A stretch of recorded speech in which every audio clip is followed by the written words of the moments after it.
Hello बच्चों, नमस्कार। मैं ममतेश कुमार आप सभी का स्वागत करता हूं आपके अपने परिवार टीचिंग बाय रोजगार विद अंकित में। प्यारे दोस्तों, बिहार एस्टेट के लिए आपकी लिए बहुत बड़ी अपडेट है। बिहार का जो शॉर्ट विज्ञापन है मेरे दोस्त, वो कल जारी किया गया था एक ट्वीट के तौर पर, और इसकी परीक्षा भी मेरे दोस्त, परीक्षा तिथि भी बता दी गई है कब होगी। और इन बच्चों को ये बिहार एस्टेट इसलिए मेरे दोस्त इनके लिए खुशखबरी है क्योंकि ये बच्चे, इसका रिजल्ट भी मेरे दोस्त सबसे पहले आ जाएगा, और मतलब टीआरई 4 जो होगी उससे पहले रिजल्ट आ जाएगा, और टीआरई 4 में ये बच्चे शामिल हो जाएंगे जिनका एस्टेट जो है, बिहार एस्टेट पास हो जाएगा, क्लियर हो जाएगा। ठीक है। अब अगर मैं बात करता हूं मेरे दोस्त आप लोगों के लिए इसकी एक बड़ी अपडेट क्या है, ये परीक्षा कब होगी, विज्ञापन जारी हुआ है। तो देखिए, एक ट्वीट आया था मेरे दोस्त आप लोगों का ये, ठीक है, इसमें बताया कि एस्टेट परीक्षा का कल जारी होगा विज्ञापन, यानी कि कल ये ट्वीट आ गया था रात के समय। अभ्यर्थी 11 से 19 सितंबर तक भर सकेंगे फॉर्म। यहां पर बताया इन्होंने कि 11 से 19 सितंबर तक, 11 से 19 सितंबर तक फॉर्म भर सकेंगे। आवेदन जो शुरू होंगे वो मेरे दोस्त 11 तारीख से, यानी कि कल से शुरू होंगे। पटना 4 से, यहां एक न्यूज हो रही है कि 4 से 25 अक्टूबर तक होगी एस्टेट की परीक्षा, और टीआरई 4 में एस्टेट पर अभ्यर्थी भी शामिल होने की संभावना। शामिल होने की संभावना क्या, शामिल ही होंगे। ये एस्टेट हुई इसलिए हो रहा है क्योंकि इसको लेकर के बहुत सारे बच्चे मेरे दोस्त धरना प्रदर्शन पर भी बैठे थे कि एस्टेट होना चाहिए टीआरई 4 से पहले, ताकि वे वंचित ना रहें परीक्षा से।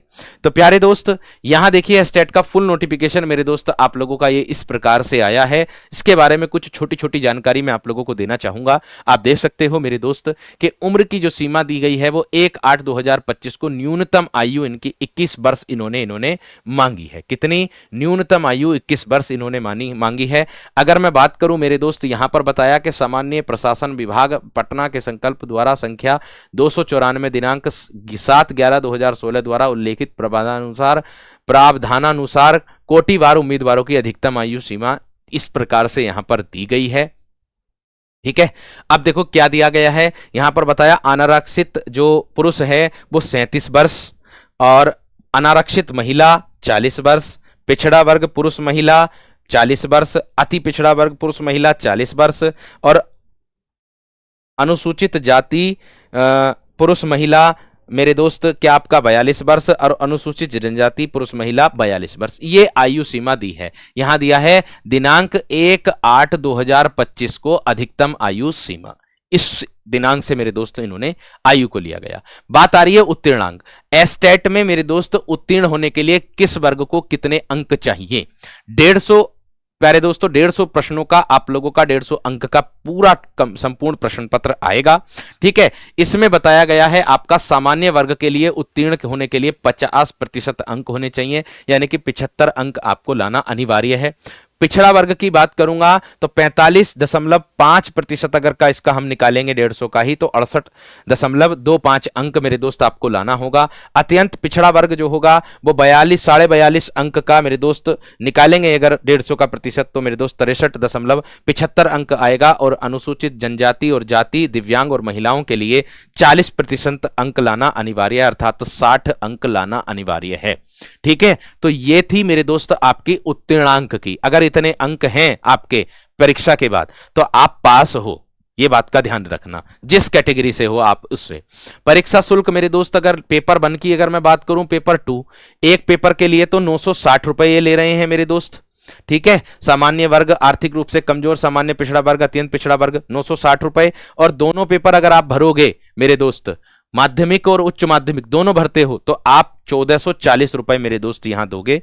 अनुसूचित जनजाति, अनुसूचित जाति के लिए, दिव्यांग के लिए 760 मेरे दोस्त एक पेपर की फीस है ना। चाहे पेपर 1 भरो चाहे पेपर 2 भरो, तो एक पेपर की वो ये है। और अगर दोनों भरोगे तो 1140 रुपए मेरे दोस्त पे करने होंगे आप लोगों को। आगे दिया है मेरे दोस्त, यहां पर इसमें बताया गया है क्या कि जो दिया है पेपर 1 माध्यमिक के लिए, माध्यमिक स्तरीय कक्षाओं में पढ़ाए जाने के लिए, यानी कि 9 to 10 के लिए, और उच्च माध्यमिक के लिए, उच्च माध्यमिक स्तरीय जो होगा मेरे दोस्त वो 11 to 12 के लिए होगा। ये एस्टेट दिया जाएगा, जिसका विवरण जो है, जिसकी संरचना जो विकल्प बहुविकल्पीय होगी मेरे दोस्त, जिसके प्रश्न जो होंगे वो बहुविकल्पीय होंगे, और प्रत्येक प्रश्न 1 अंक का होगा, और नेगेटिव मार्किंग मेरे दोस्त इसमें नहीं नहीं होती है।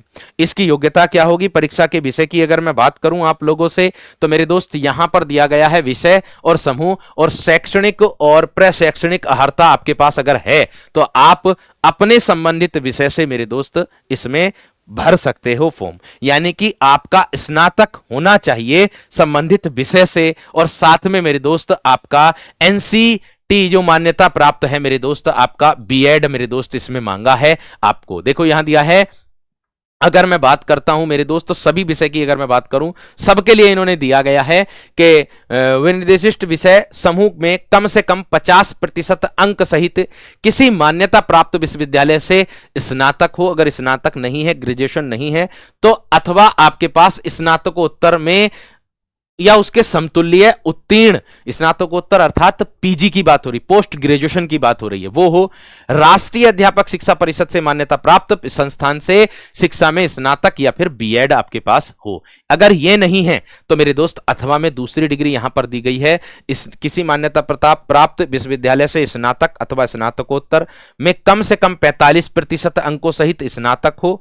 और मेरे दोस्त यहां दिया है कि 13/11/2002 को अधिसूचित सिंटू करो राष्ट्रीय अध्यापक शिक्षा परिषद मान्यता के लिए आवेदन पत्र जमा करने की जो समय सीमा है, अध्यापक शिक्षा कार्यक्रम की मान्यता के लिए मानदंडों और मानकों का निर्धारण, जो नए पाठ्यक्रम है प्रशिक्षण शुरू करने के लिए, उसके विनिमय 2002 तथा 10/12/2007 को अधिसूचित राष्ट्रीय अध्यापक शिक्षा परिषद मान्यता प्राप्त विनिमय 2007 के अनुसार जो है स्नातक में बीएड की डिग्री मेरे दोस्त इन्होंने इसमें मांगी है। ये संबंधित विषय से आपका स्नातक और होना चाहिए।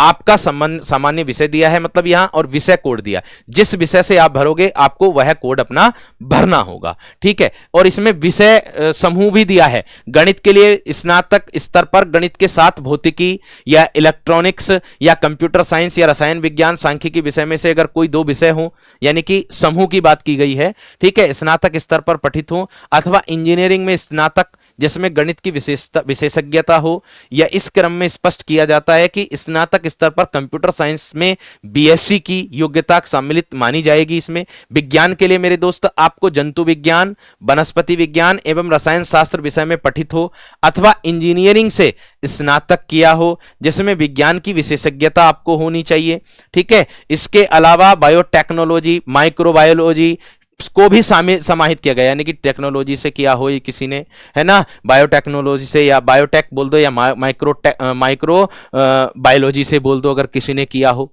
स्नातक तो मेरे दोस्त वो भी इसमें शामिल है।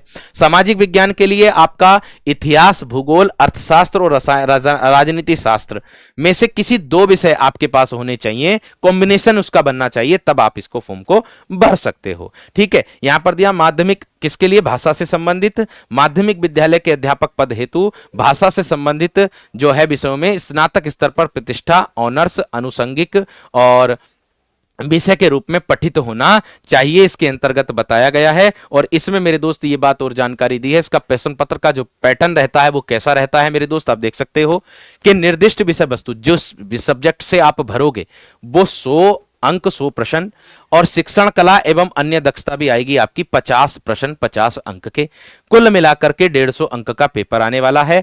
अर्हता मेरे दोस्त क्या होनी चाहिए? भारत का नागरिक हो और बिहार राज्य विद्यालय अध्यापक नियुक्ति, स्थानांतरण, अनुशासित कार्रवाई एवं सेवा शर्त अगर मैं बात करूं, नियमावली अद्यतन यथा संशोधित 2023 द्वारा निर्धारित योग्यता और अर्हतासी उम्मीदवार माध्यमिक शिक्षा पात्रता परीक्षा के उम्मीदवार ही हो सकते हैं। ये मेरे दोस्त जानकारी आप लोगों को देनी थी, जिसके लिए आपका कोई भी अगर डाउट बनता है तो आप इसी वीडियो के नीचे मेरे दोस्त हम तक पहुंचा सकते हैं। धन्यवाद, नमस्कार, जय हिंद।